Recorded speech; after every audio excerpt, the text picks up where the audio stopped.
एकनाथराव खडसे ज्यांनी मला जी माहिती आहे त्याच्यावर एसआयटी नेमली होती विधानसभेत, त्यावेळेला मी होतो. महसूल मंत्र्यांनी त्या संदर्भात एसआयटी नेमली. चंद्रकांत पाटील यांनी प्रश्न उपस्थित केलेला होता की त्यांच्या मतदारसंघामध्ये राष्ट्रवादीचे ज्येष्ठ नेते एकनाथराव खडसे यांनी 84 एकर जमीन घेतली हायवेला लागून, आणि ती जमीन त्यांनी हायवेला दिली, विकली. त्यातला मुरुम जो होता हा संपूर्ण 84 एकरचा सपाटवरती जमीन त्यांनी त्यांच्या कुटुंबियाच्या नावावर होती ती जमीन.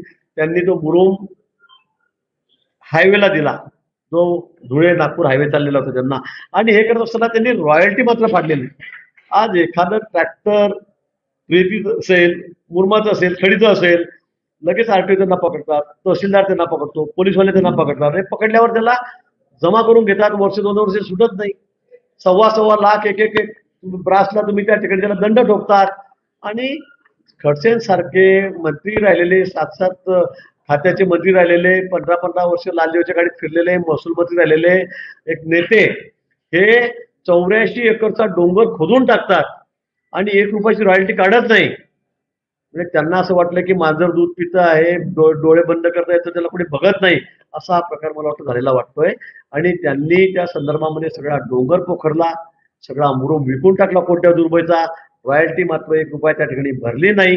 जे मी महसूल मंत्र्यांनी उत्तर दिलं, एसआयटीचा जो रिपोर्ट आलेला आहे तो वाचल्यावर आपल्याला सांगतोय. आणि हा सगळा पैसा त्यांनी 2 नंबरमध्येच घेतला. सरकारला त्याचे कुठले पैसे भरले नाही.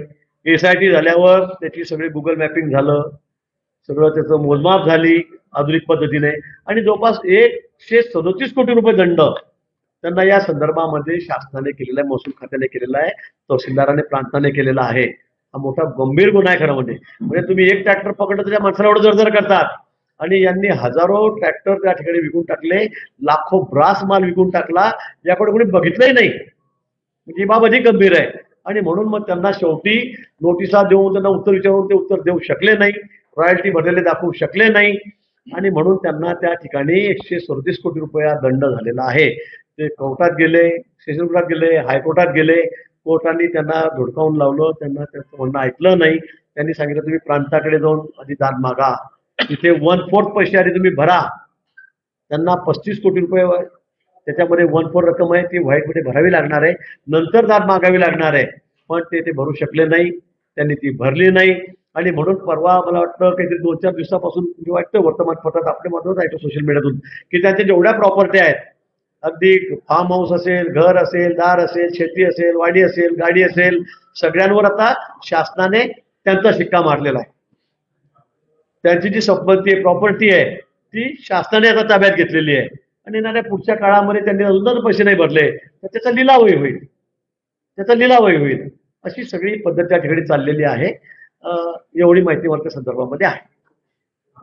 त्याच्यामध्ये खासदार सुद्धा, त्यांच्या घरात सगळेच पदाधिकारी आहेत, माजी पदाधिकारी आहेत, स्वतः खडसे आमदार आहेत.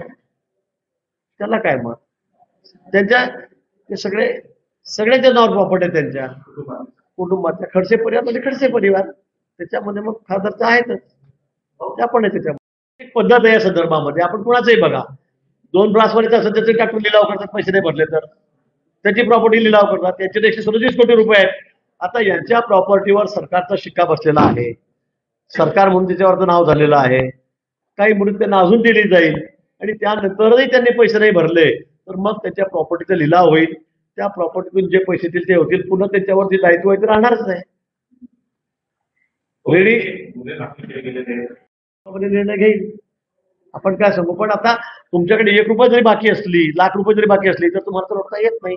तुमची एखादी टॅक्स भरायची पावती जरी राहिली ग्रामपंचायतची तरी तुमचा फॉर्म बाद होतो.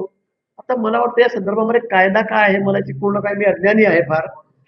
खडसे साहेब महसूल मंत्री होते, त्यांनी काही विचार केला असेल, कारण ते 7 खात्याचे मंत्री होते आणि 15-20 वर्ष मंत्री होते. मी तर छोटासा त्यांनी उकरड्यावर उचलण्याचा कार्यकर्ता आहे, त्यामुळे मला की फार